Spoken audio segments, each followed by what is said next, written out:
Taoiseach, at the centre of Joe Biden's speech to the Dáil last week was talk about a new Cold War in reality, pitching that the key struggle in the world is between democracy and autocracy, failing to mention that the US provides military support to a majority of dictatorships in the world. But really the idea of a US-led NATO in the West and the East of China, Russia and allies. And it's very clear that this government has no doubts about where they stand in that, would like Ireland to abandon all of what is left of neutrality and align Ireland with NATO. Public opinion remains a very important obstacle to what you would like to see. So we had the fact that just over a month ago, your predecessor said that we might have a citizens' assembly on neutrality, a random selection of citizens coming together to discuss neutrality.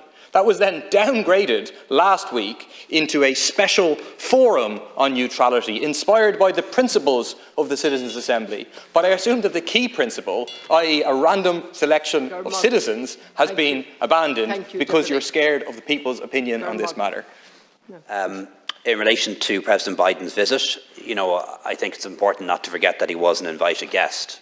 And when you invite a guest to your house or to your country, you treat them well, you make them feel welcome, and you treat them with respect. And that's what was done by politicians in this House, by the Irish public in general, and perhaps even indeed by the media. And I don't think that's a bad thing. You might take the view that he shouldn't have been invited in the first place. That's fair enough. But I think if you do issue an invitation to somebody and they come to your town, your village, your community, your home, your country, you treat them with respect and courtesy, and that's what was that's what was done.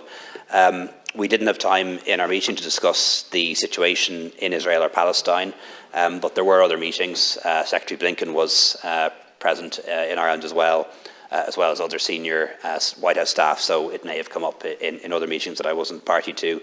The main focus was on Ukraine and also on China.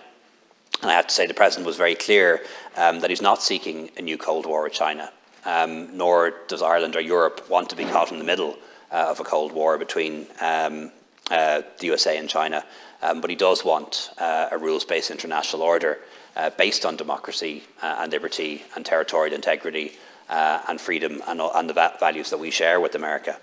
I'm not sure Deputy Barrett mentioned comments he made in the past saying that if Israel did not exist, America would make it exist. I'm not sure when they were made or in what context. I would hope that Deputy Boyd Barrett agrees with me that Israel should exist. Not as an apartheid state. Not as an apartheid state, no. Because, if it's equal rights for everybody, yeah. A state should exist. Because, I certainly... Not as an apartheid state. I certainly believe that it should exist alongside an independent Palestinian state based on the 1967 borders, and that is the position of government. That's a myth. There is one thing that President Biden says, and this is in relation to the question on climate. One thing he says from time to time is he asks that people compare him with the alternative, not the almighty. And I think that perhaps is my answer in relation to climate, in relation to what the alternative would be, perhaps under a different administration when it comes to climate.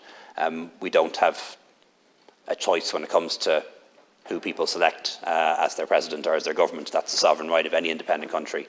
But I think it's fair to say that there is more commitment to climate action from this administration than perhaps other administrations.